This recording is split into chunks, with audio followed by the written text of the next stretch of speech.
If you polarize, people suffer. People should not suffer. BJP has tried to polarize Karnataka elections, or even before that, there have been multiple instances of polarization. Elections are like war. Whatever works, people adopt it over there. Why are you again insisting? What happened to that? What happened? Yes, I said like that. Now I have an opportunity to set it right. You said like this. What is you said like this? What is it that you want to justify, or what is it that you want to convey to the people? There are reports that you had met Silent Sunil seeking his support, and there are your reports over there. There are reports of yours over there. Whether I meet Silent Sunil or Violent Vinod, it's I am. What is it? How does it bother you? Why are you critical about Silent Sunil? Who are you to give a badge to him? Have you seen his rowdy list? Somebody can stereotype you also over there. Roles change. Now you are with News Minute. I should be only with saints and temples, etc. System is bad. Everybody is corrupt. He's a rowdy. He's a gunda. He's a dirty politician. I have myself jumped into the fray to see what is it that I can do. Why don't you appreciate that fact? Hello and welcome to TNM Poll Watch. If there is one constituency in Bengaluru which the BJP is very keen on, it's Chamarajpet, because that seat the BJP hasn't won for the past 30 years. And joining me is Bhaskar Rao IPS, the BJP candidate from Chamarajpet, who's a former IPS officer. So thank you so much for talking to us. You're contesting against a Congress heavyweight in a constituency which the BJP has never won for the past 30 years. What is the strategy this time around? What are you offering for that constituency, sir? There is so much to offer to that constituency. At the very outset, Chamarajpet, being one of the oldest localities of Bangalore, which is now being added with Azad Nagar, Royapuram, Jagjeevan Ram Nagar, Chelwadi Palya, City Market, is the heart of Bangalore. But there is absolute dirt, squalor, filth, no development, no water supply, no sanitation. The situation in this constituency is worse than what can be in one of the most backward places in the state. But why? It is only because of the lack of interest of the public representative. There is no shortage of money. It is only because of extreme corruption. All the development grants, where is it going? It is going away in building empires for the public representative. I have been a part of the government. I have a plan. It's a people's plan, and the Bharatiya Janata Party has got a plan of integrating everybody together, bringing all religions together. In fact, now there is a outreach towards minorities also over there, so that Sabka Saath, Sabka Vishwas becomes a reality from Chamarajpet onwards over there. And Chamarajpet is becoming a very polarized constituency, which is not good for Chamarajpet and the residents. It's a very unhealthy development. This is where I am coming in to break the jinx.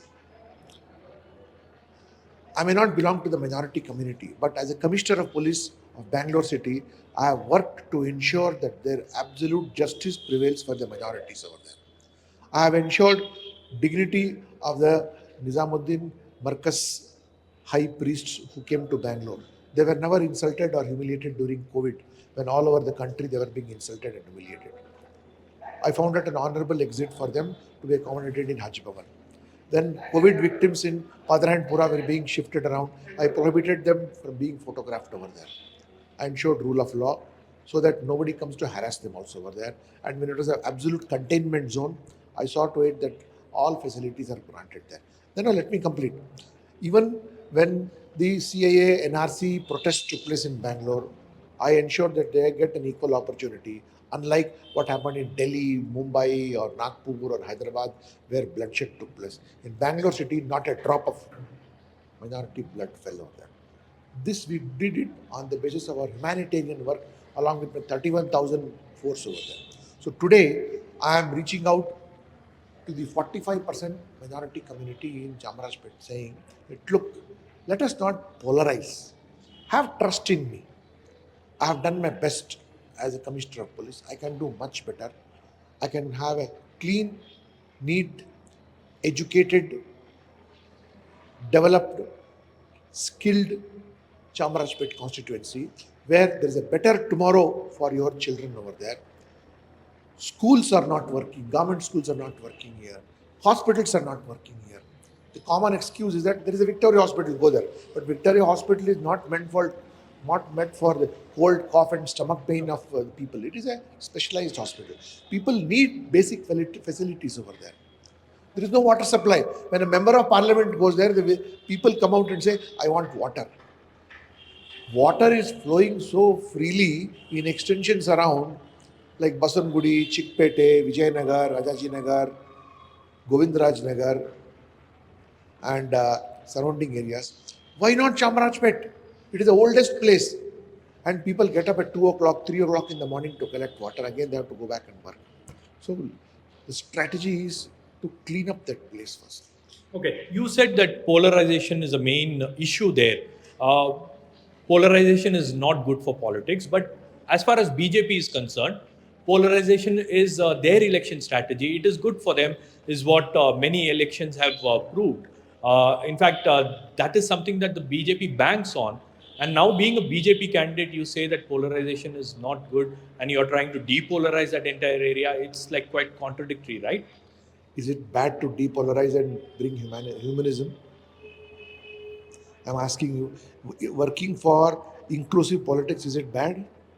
No, it's not bad, but BJP has never done that. BJP has tried to polarize Karnataka elections, or even before that, there have been multiple instances of polarization. So when you say it's like little, contradictory to what the party claims or what the party does on ground. See, Shabbir, elections are like war. Whatever works, people adopt it over there. If somebody has worked for polarization, they may have, I don't know, I can't vouch for it. It may be wrong, it may be right, but what they have found it at that point of time to look at winnability, they may have done it. But I, as an individual, feel that if you polarize, people suffer. People should not suffer. See, I have myself left 2 years of my service to come and be a part of public service where I can serve on a wider platform over there. So I don't want to adopt any kind of anti-human, unethical means to it. I want to bring people together. So I could have been. I just want to interrupt here. You mean to say that polarizing is unethical? It's inhuman, right? Polarizing is, of course. See, what do you gain out of polarizing over there? So it is better. The Constitution itself says that all of us are equal over there, and we all should strive to be equal over there. Everybody is entitled to respect over there. So what I am saying is not some pearls of wisdom. It is a time-tested truth. Why are you making me say that when that is the universe? If somebody is doing or not doing, they are answerable for that. When I come to Chamarajpet and when I seek the votes of the minorities over there, I'm not saying it from the purely election point of view of grabbing. I'm telling, make a sensible judgment. This is Bhaskar Rao in front of you. He was your police commissioner.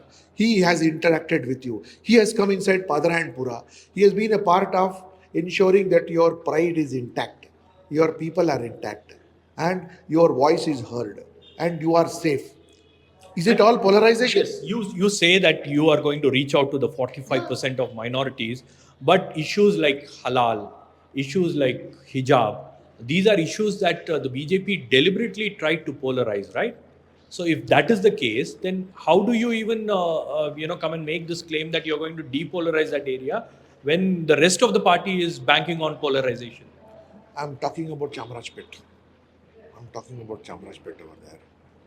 See, every community or every religion is entitled to their own activities within the purview of the Constitution. That is my take on that. And you were with the Aam Aadmi Party just after resigning just after completing your service. What made you join the BJP? See, I tried my best to bring in a waft of fresh air to the Aam Aadmi Party. The Aam Aadmi Party could have done very well, but for its local leadership and its petty greeds and petty politics and trying to run the political party like a multinational corporation of collecting funds by showing movies and pictures of some silly protest and some pothole protest or some petition presentation. Nobody is political. They don't have a political agenda of service. Their only agenda is petition and protest. That's all. So when I wanted to build a party, they did not want to build a party over there. So I thought that there is no political future in that party over there. So while you were in Aam Aadmi Party, you made a lot of claims on corruption, BJP government's corruption. In fact, you went on to say that the institutions have been destroyed under the BJP government. So what happens to those allegations? Do they still stand, or are you taking back your words? So it's a very good thing, no? And now I'm getting an opportunity to set it right, whatever I found it to be wrong. I'll get a good platform to set those things right over there and do my best to see whatever I had found to be lacking. Now I get an opportunity to come on the other side and set it right. I have a bigger responsibility now. Okay. You are contesting elections from a BJP ticket at a time when BJP is facing a lot of criticism, particularly about the 40% corruption charge. Do you think that you yourself have made several allegations against BJP with regards to corruption? So what happens to those claims that you have made earlier? All these claims are invalidated now? See, I have not criticized any individual as such. I have criticized whatever was there as regards governance is concerned over there. Now I get a chance to see that clean and good administration prevails over there. Now, whether it is 40% corruption now or last time there was a 10% corruption, or now we don't know what is going to be the next government is going to be 60%. From 10 it came to 40, from 40 the next government may take it to 60 or whatever it is over there. Finally, more than the allegations, counter allegations, the welfare of the poorest to the poor is compromised. I want to reach out there. I want to reach out there. So I have used this platform of entering public service to reach out there. This is what I want to tell you. Okay. So when you were in Aam Aadmi Party, you said a lot of things, sir. So the question is, now that you have joined the BJP and you're not talking about it, so there is contradiction, right? Like what do you tell the general public? See, what do you want to talk about it? Now I got an opportunity to set it right. No, if I have made a statement over there, now the ball is in my court to go said, okay, now you talked about it. Now you are on the place where from where you were talking. Go set it right over there. So if I come inside over there, if I after winning on a BJP ticket over there, I can set it right. No, instead of simply mentioning 40%, 50%, 60%, 10%, 20%, this it should not be only a shouting brigade over there. I have made those allegations, sir. Now is the time for me to set it right. Let me set it right now. Okay, you're not saying that there are no allegations. There are still there are problems. What do you gain by saying that you made like that? You made like that. See, you also look at it from the point of view of bringing about a change.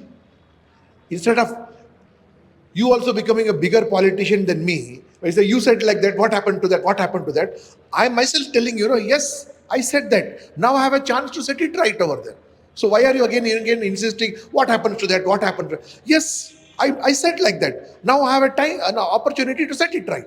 How easy it was for you to, the transition from Aam Aadmi Party to BJP. I'm very curious to know. For a politician, you believe in some ideology, right? Like when you joined the Aam Aadmi Party, you would have believed in something. Now that you are like joining the BJP, which you had criticized all these days, what exactly is going on in your mind, or what exactly was going on in your mind when you made that switch? At present, all my attention is concentrated on winning my Chamarajpet seat over there, and after winning Chamarajpet, what I should do. That is where all my attention is there now. And also, you said something which is very interesting, that Chamarajpet is filled with rowdyism. There seems to be some kind of resistance, after you got the ticket from there. Silent Sunil supporters were not happy with it. You also said that you wanted to clear the rowdy elements there. So what happens now? How are you going to do that? Yeah, I told you, poverty is the cause of so much of antisocial activities over there. Dirt and squalor take over, and then all these things start breeding over there. That place needs to be cleaned up over there. That place needs to be cleaned up. And I have been in the business of housekeeping for the last 35, 40 years over there. So after getting elected on the 13th of May, I have a huge task of cleaning up that place. So this includes working with Silent Sunil. I will work with everybody. Why are you critical about Silent Sunil? Who are you to give a badge to him? Have you seen his rowdy list? Just because somebody wrote in media, somebody says Silent Sunil, somebody said violent Vinod, or etc. etc. Why do see somebody can stereotype you also over there? Our objective is to work with people. And today I am a politician over there. Don't mix up two roles of mine. You were there, you are here, you said like that. What is your action today? No, listen to me. You are getting confused. I am not confused. You said like that. What is your take now? You are a policeman. No, you are. I have two different roles. My role as a policeman has ended. I am a politician today. Today, every voter is important. Voter is a king. I have to be with people who can vote in my favor and who can support me. So why are you carrying the baggage of my being a policeman? I am myself not carrying that baggage over there. Okay, that's a very contradictory statement, See, right? That is because you are only furthering your argument, saying that because you want to feel that you are right over there. My political career, my political career has come to I am not here to prove that I'm. Law enforcement career has ended. Should I mix two different things over there? But still, ethically, I have not gone and visited any person's house who has got a dubious character. All I have been maintaining is that voter is a king in democracy and we need votes to win an election. So you said like this, what is you said like this? What is it that you want to justify, or what is it that you want to convey to the people? What is that we are having some 2-3 different standards?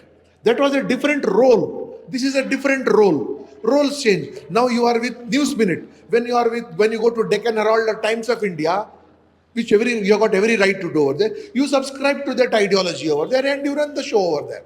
So you don't have to become over-critical about how we take decisions. Only thing is that you may not be speaking so loudly. We speak a little more loudly over there. That's all. It's different role over there. The bedrock remains the same over there, that we have to contest an election and garner as many votes as possible and work with people. There are reports that you had met Silent Sunil seeking his support, and there are your reports over there. There are reports of yours over there. Whether I meet Silent Sunil or violent Vinod, what is it? How does it bother you? Means how does it bother you? Who are you to, or what authority is vested in you to stereotype people? No, who is a rowdy? There are so many. It's the police department report. There are multiple cases against him. You were the former commissioner. There was a time once you went after rowdy elements. Now you are trying to say that wait a minute. In places of influence, there are people who have robbed the treasury of the state and done nonsense and nuisance over there. Do our lawmakers and your journalist seniors, do you not sit with them? Why do you have to stereotype and say so and so is bad? I have already made it very clear to you that poverty has created rowdyism over there and I want to clean it up over there. So what is it that you want to say? Ask me again and again, did you go to Silent Sunil's house? Did you see him? Why? Do you mean to say somebody who has got police cases should not be seen, spoken to or talked with anybody? There is such a huge theory of reforming people over there, bringing them onto the mainstream over there. I have been in the police department. Our efforts are to decriminalize and clean up society. So are you asking me, why did you go there? Why did you go? Means you have got a fixed mind that so and so should not go there at all. I should be only with saints and temples, etc. You don't know people who are there, what kind of lives they lead over there. So don't get too mixed up with different things over there. Every situation and every scenario is different. We are in elections and every vote is important, and we are in the process of garnering votes over there. Voter is a king during democracy over there. So he is a rowdy, he is such and such. Why should you stereotype and put a sikka over them over there? But the public wants to know. Because when I'm you were, answering the public yeah, now. exactly. That's That's the reason why I'm asking these questions, it. because these questions are really important in an election. All of us have got a baggage. Yeah. I also some negative thing. You also have got some negative. He has also got some negative. Why keep on highlighting the negative? How much of poison do you want to harvest over there? The more and more negative you talk over there, the more and more negative you put inside people over there. Why don't you appreciate the fact that I have left a glorious police service over there, sacrificed everything, jumped into this fray over there, making my own humble attempt to see what is it that I can do. Instead of sitting on a chair and telling system is bad, everybody is corrupt, he's a rowdy, he's a gunda, he's a dirty politician. I have myself jumped into the fray to see what is it that I can do. Why don't you appreciate that fact? Yes, I always appreciate if somebody wants to do something, I always appreciate. But the question here is, you have been in the police service. There was a time once you went after the rowdy elements, and now there is a situation that you are joining hands with the rowdy elements and working just because you are in politics, just because you want votes. As a policeman, my role was different. Today I'm a politician. My role is different over there. As a policeman, my duty was to catch hold of, arrest and punish and send rowdies to jail, or 5 to 10% or 15%, depending upon their personality, do some reformatory. Here I am a politician working for the welfare of each and everybody over there. My job is not to say that I don't want you, I want you to be away from me. I want everybody to be with me over there. Good, bad and the ugly, everybody. And so that I can work for everybody's welfare over there. I cannot sit that you have got a police rowdy certificate, don't talk to me. I don't want to see you and all those things. Maybe not, I may not share a meal with him or be associated with me in my personal capacity, but in a professional capacity, you need to. As a politician. As a politician over there. Why among journalists, there are so many people over there who are of good, bad and questionable character. We speak with everybody over there. We speak with everybody. Among bureaucrats, they are there. Among politicians also there. So this is a time, this is an election festival that is going on over there. Everybody is inclusive over there. So we have to bring people and to set it right that things have to change, have to improve. If I keep a petty rowdy, I should not make him into a big rowdy and into a major rowdy and finally an underworld. I have to pull him back into mainstream over there. In fact, if at all I have gone, I may not have done a full job till now then. I want people to come into the mainstream of life so that they live an honest, so that have an honest means of existence over there, instead of shunning people over there. One last question, sir, particularly with regards to Chamarajpet constituency, the issue of Eidgah Maidan. The entire issue was raked up because of elections, or because they wanted, the BJP wanted some kind of upper hand, the right-wing groups wanted some kind of upper hand. How do you see this entire controversy taking away something from one particular community? Don't you think that it divides and polarizes the entire situation? See, by talking repeatedly like this, you are polarizing them more. No, I want to know what your views are. I'm telling them, see, first of all, that land which is having a Eidgah is a government land. It doesn't belong to any religion. So when it is a government land, everybody has a right to use that land peacefully.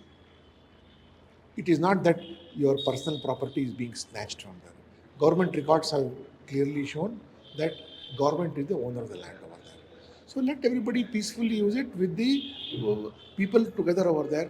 Let people use it for, if it is being used for Eidgah prayers over there, yes, it should be, well, it should be clean, and the devout Muslims should definitely pray whenever they want to pray. That place has got a huge number of scheduled caste population over there. If they want to celebrate Ambedkar Jayanti, let them celebrate Ambedkar Jayanti over there. There is a huge number of Kuruba population, let them celebrate Kanaka Jayanti over there. The devout Hindus want to celebrate Ganesha festival, let them celebrate Ganesha festival over there. Had it belonged to a particular community, or there was a particular single owner for that, it would have been fenced, locked and told trespassers will be prosecuted. It is not the situation over there. So we have to strive for communal amity, not hatred over there. And if it is a government land, how roads, street lights, drains, parks are public property, everybody has a right to it, and for that matter, it should be maintained very well, and everybody should use it within the lawful purposes over there without harming anybody's interest over there. That is my take on that. Thank you so much for talking to the News Minute, and I hope your strategy, your plans work in Chamarajpet constituency because Wish for people's best over there. Yes. It is not my victory, it is going to be people's victory. I've already seen the pinnacle of a career, my career in the police Yes, department. exactly. Because you being a former bureaucrat, there is a lot of expectations from you, and particularly with regards to maintaining peace and communal harmony. Because, like you said, that's something which is important in elections. Because the party that you belong to seems to have stroked a lot of communal controversies in the past, and that is why these questions were asked to you. These questions were asked to I'll you. tell you, Shabbir. See, certain things are raised by individuals. Not has the party in its manifesto said that we love controversies, we want to raise. Has it ever said like that? So my invitation to you is that please be neutral. If you being a messenger, the messenger ought to be truthful. The messenger starts mixing his own opinion. That's where the problem starts. No, not being truthful, but also being very critical about the politics that is being done, because that's what TNM believes in. Bharatiya Janata Party itself is reaching out to a lot of, being the world's largest political party, you cannot isolate one community and say that we are the biggest party over there. So it is but natural that they are making it absolutely inclusive. People from all walks of life are coming into the party over there. We may not be doing pleasing politics or like how the Congress party has been doing. Congress party has not been able to create a single leader despite having been supported by Muslims throughout for the last 70 years over there. What has it done for the Muslim? Today, the condition of an ordinary Muslim is less than the condition of scheduled caste also. 70 years they ran this country. You have supported them without question. Has their condition improved? Their condition is worse.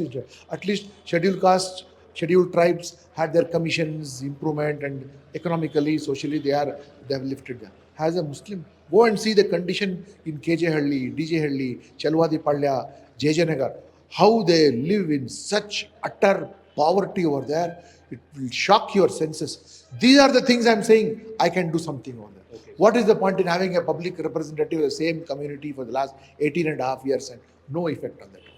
Right, sir. Thank you so much for talking to the News Minute. So there, Chamarajpet BJP candidate Bhaskar Rao saying that he has multiple plans and strategies in place to win over the people of Chamarajpet and bring some kind of change in his constituency. In Bengaluru, Shabbir Ahmed for the News Minute.